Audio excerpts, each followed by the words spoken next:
अंत भला तो सब भला। रोली की शादी उसके माँ बाप एक आलसी लड़के से करा देते हैं।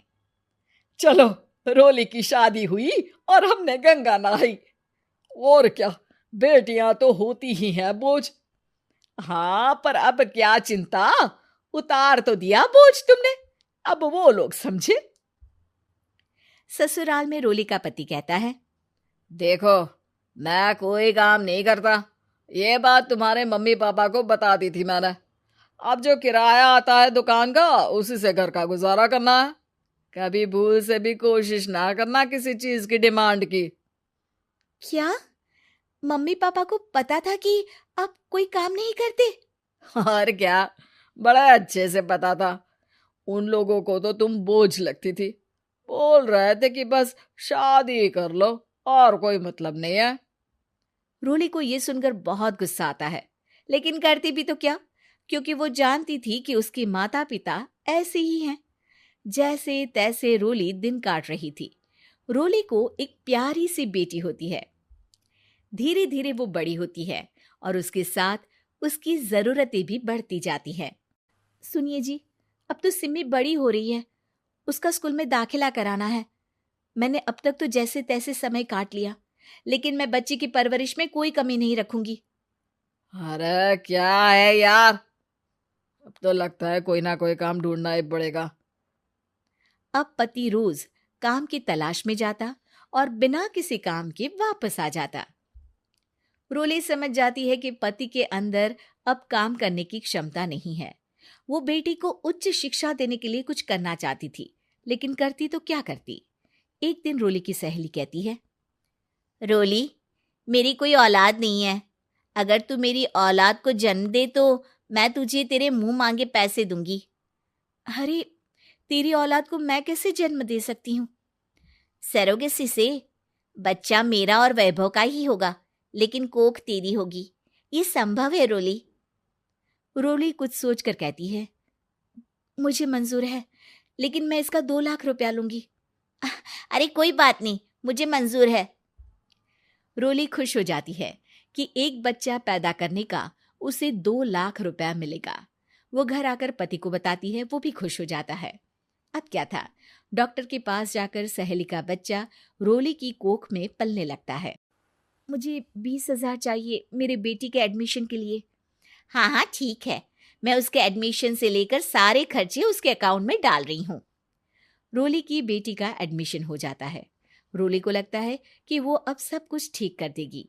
दिन और महीने आगे बढ़ते हैं।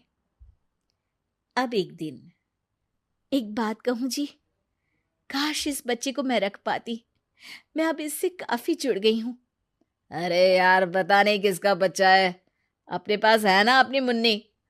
हाँ, लेकिन अब मैं भी इस बच्चे से जुड़ाव फील करने लगी हूँ। लेकिन मैं ये जानती हूँ कि ये मेरा बच्चा नहीं है। दोनों की जिंदगी ठीक चल रही थी, लेकिन कहते ना कि सुख का पल ज्यादा लंबा नहीं होता। एक दिन रोली की सहेली का फोन आता है। रोली, मुझे अब ये बच्चा नहीं चाहिए, मैं अपने पति को छोड़ रही हूँ। अरे लेकिन मुझे पैसों की जरूरत है, बच्चा तुम्हारा है, मैं क्या करूंगी? सहेली बिना कुछ बोले फोन काट देती है, फोन स्विच ऑफ कर देती है। लेकिन रोली के जीवन का तूफान यहीं नहीं रुकता। रोली, मैं इतना भार नहीं उठा सकता। आज पढ़ाई का पैसा मांग रही हो, कल को शादी, कॉलेज और पता नहीं क्या क्या। मैं तुम्हें छोड़ रहा हूँ, अपनी बच्ची उठाओ और निकलो इस घर से। अरे पर मैं कर तो रही हूं ना बच्चे के लिए काम, आप आराम से रहिए ना। क्या काम कर रही हो, देख रहा हूं मैं। ये छोटा शहर है, यहाँ लोगों को बात बनाते वक्त नहीं लगता। तो मैं क्या करूं? ज्यादा पढ़ी लिखी नहीं हूं, कैसे घर के खर्चे चलाऊं? और आप तो काम करना ही नहीं चाहते। हाँ, ना चाहता हूं और ना ही करूंगा। रोली को पति की बात पर काफी गुस्सा आ जाता है। ठीक है, अगर मेरे जीवन में संघर्ष ही लिखा है तो वही सही। इस वक्त पति होने के नाते आपको मेरा साथ देना चाहिए था, लेकिन नहीं, आपने तो इस हाल में मुझे घर से बाहर निकालने की बात कह डाली। देखो, ये सारी फालतू की बातों के लिए वक्त नहीं है मेरे पास। रोली, जिसकी कोख में किसी और का बच्चा था और साथ छोटी सी बेटी, पति का घर छोड़कर रास्ते पर आ जाती है। रोली के पास मायके के सिवा दूसरा कोई रास्ता नहीं होता। अरे रोली कैसी है? कितने दिनों के लिए आई है? हमेशा के लिए माँ। वो माँ को सारी बात बता देती है। ओए लड़की, इतनी हिम्मत का काम कर लिया। अरे ना ना, यहाँ कोई जगह नहीं है। तुम तो अपना बोरिया बिस्तर उठाओ और निकलो यहाँ से। रोली के पास अब मायके का रास्ता भी नहीं बचता। वो चुपचाप बच्ची को लेकर जा रही थी कि उसे दर्द होता है और वो डॉक्टर के पास चली जाती है और फिर वहां वो एक प्यारे से बेटे को जन्म देती है। कितना प्यारा है, कितने अभागे हैं इसके माँ बाप जो इसके पैदा होने पर भी नहीं है। तभी वहां डॉक्टर आ जाती है। रोली, बच्चे के पिता तुमसे मिलना चाहते हैं। आपका बहुत बहुत शुक्रिया।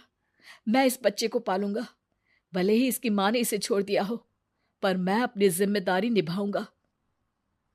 तो क्या आप मुझे इसके पैदा करने के लिए जिन पैसों की बात हुई थी वो भी देंगे? हाँ, और साथ ही आप चाहें तो मेरे घर में रहकर मेरे बच्चे की देखभाल भी कर सकती हैं। मैं उसके लिए आपको सैलरी दे दिया करूंगा।